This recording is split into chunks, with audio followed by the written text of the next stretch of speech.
स्थानीय स्तर पर उसका अनुभव होता है और इसलिए जो जो कुछ भी हमारे इंटरवेंशंस होते हैं वो स्थानीय स्तर पर करने की जरूरत है और इसलिए हम जिला स्तर पर, शहरों के स्तर पर और राज्य के स्तर पर हम हीट एक्शन प्लान बनाने के लिए प्रयत्न करते रहते हैं।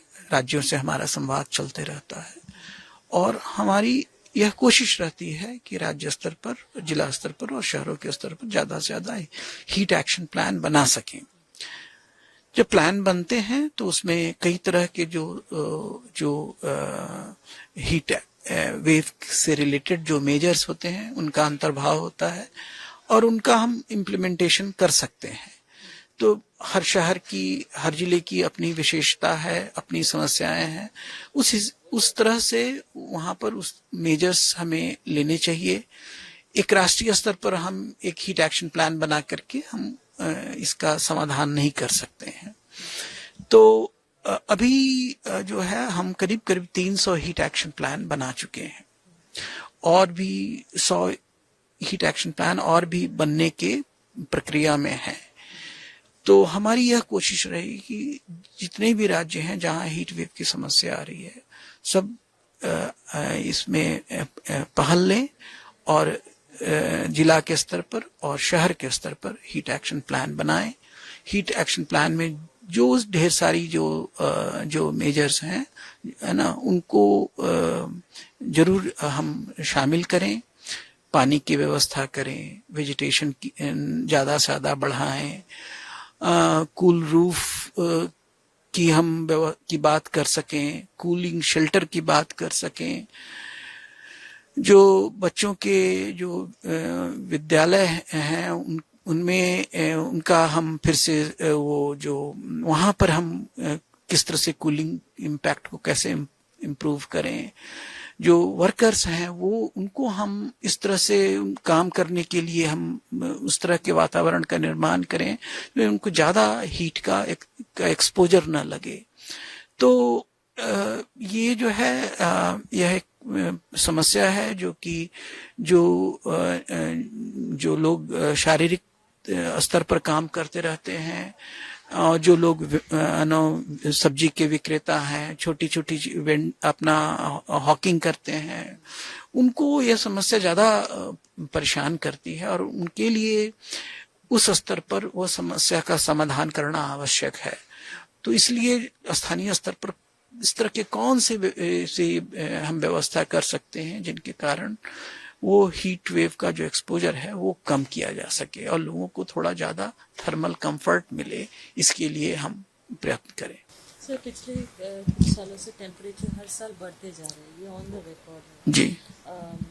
अभी जो एक्शन लिया जाता है हीट एक्शन प्लान में भी इंक्लूडेड है इनिशिएटिव्स आप लोगों के, ये जो वल्नरेबल पॉपुलेशन है इनके लिए कोई एडिशनल मेजर? बिल्कुल बिल्कुल बिल्कुल बिल्कुल हाँ, वो तो आवश्यक है कि जो मान लीजिए आप छाते की व्यवस्था कर रहे हैं, पानी की व्यवस्था कर रहे हैं, कूलिंग शेल्टर की व्यवस्था कर रहे हैं, तो जहां जहां इस तरह लोग जहां धूप में काम कर रहे हैं और मान लीजिए कि जो लोग मैनुअल वर्कर्स हैं है ना, खेतों में काम कर रहे हैं और या बिल्डिंग्स में काम कर रहे हैं, तो वो इस तरह से उनका वर्किंग आवर्स हो कि सुबह जल्दी शुरू करें, फिर 10-11 बजे वो काम बंद करें और फिर थोड़ा शाम को हम काम शुरू कर सकें।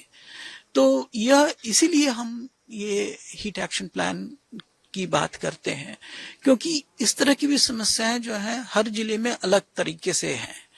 तो हर जिले के लिए अलग व्यवस्था होने की आवश्यकता है, हर शहर के लिए अलग व्यवस्था होने की आवश्यकता है और उस शहर में कौन सा इंडस्ट्री है, कौन सा जो आजीविका के कौन से साधन हैं और उसके तहत किन लोगों को किस तरह की असुविधा का सामना करना पड़ रहा है, ये सब देखने की जरूरत है। सर, आप एक फॉलोअप क्वेश्चन है इस पे, जो आप बोल रहे हैं कि इनफॉर्मल वर्कर्स के लिए शेड्स वगैरह प्रोवाइड किए जाते हैं और वर्किंग आवर्स वैसे डिवाइड किए जाते हैं ताकि उनको हीट स्ट्रेस ना हो।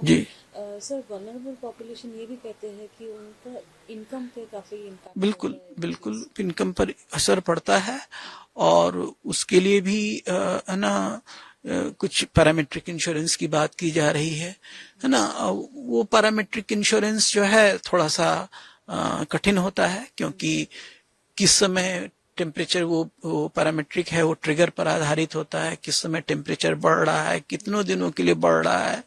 लेकिन देश के कई ऐसे भागों में लाइवलीहुड्स के लिए, के कंटिन्यूटी के लिए इस तरह के पैरामेट्रिक इंश्योरेंस की बात की जा रही है।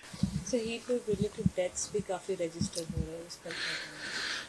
हीट वेव डेथ्स ज्यादा रजिस्टर नहीं हो रहे हैं। मुझे नहीं लगता है कि हीट वेव के कारण जो मृत्यु हो रही है उसकी संख्या में कमी हुई है।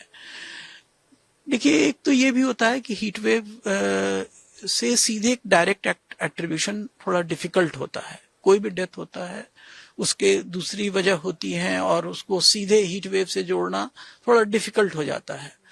तो लेकिन जो पिछले 5-7 साल में जो प्रयास हुए हैं उनके कारण मैं ये जरूर कह सकता हूं कि हीट वेव के कारण होने वाले मृत्यु की संख्या में कमी आई है।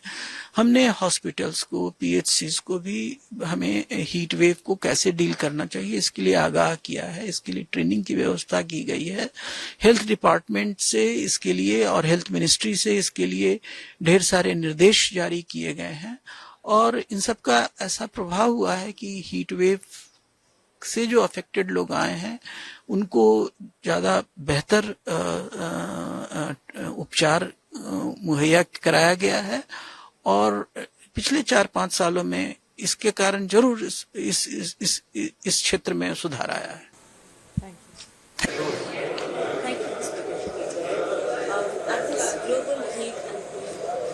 This year's talks, it's more about, not about discussion, but more about implementation.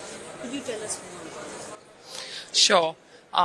So the Global Heat and Cooling Forum, we have got together experts from various fields, largely to come together to talk about how we can scale implementation of solutions. We look at building resilience to extreme heat and provide access to cooling.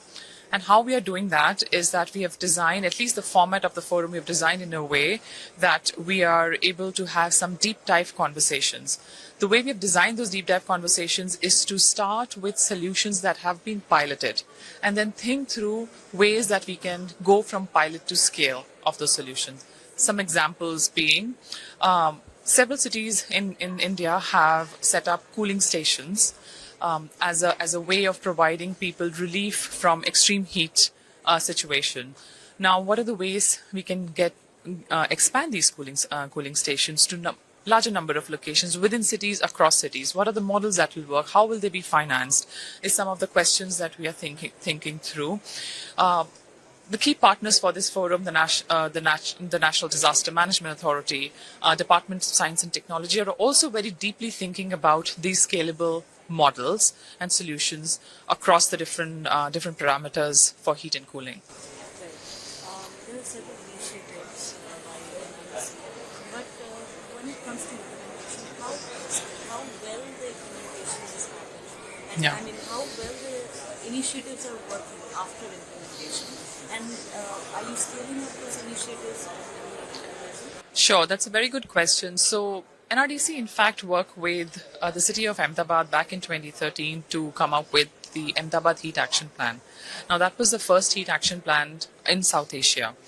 Heat action plans are largely plans which help city prepare based on an early warning system to upcoming heat events.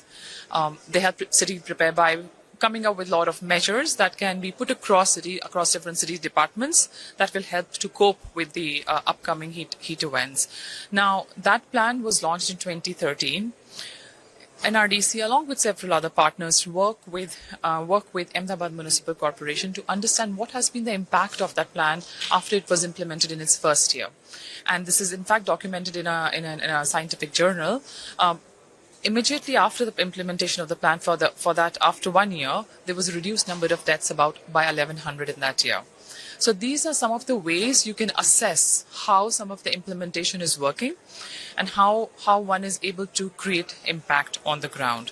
That's one example of how, since then, the heat action plan themselves have really expanded through the leadership of the National Disaster Management Authority that works with states, provides the guidance to the states and cities to how to prepare these plans. How can we prepare templates that works? How do we get into more localized, granular vulnerability assessments which identify what are the hotspots within the cities which will face a severe impact of heat, and then plan the measures of coping with those scenarios in a better way. So those have expanded to a number of cities. How we do this is also a continuous dialogue with states and city officials, providing training and capacity building across different departments, because managing heat and providing access to cooling is not a solution or a responsibility of just one particular department. It is cross-sectoral, cross-departmental. How do we bring all of them together? So NTMA is very focused on that. Several of the knowledge partners like NRDC are working to ensure that cross-collaboration happens. In this forum itself, you will see that the kind of experts that are there in the room are not only just climate scientists or people who talk about the science of heat and cooling, but also health experts, people who work with vulnerable communities, people who work on labor. All of them have been brought in, people who work on livelihoods, because a key impact of extreme heat is on livelihoods of people. So how do we ensure there are some protective measures that are put in place? Yeah. All right. Okay. Thank you.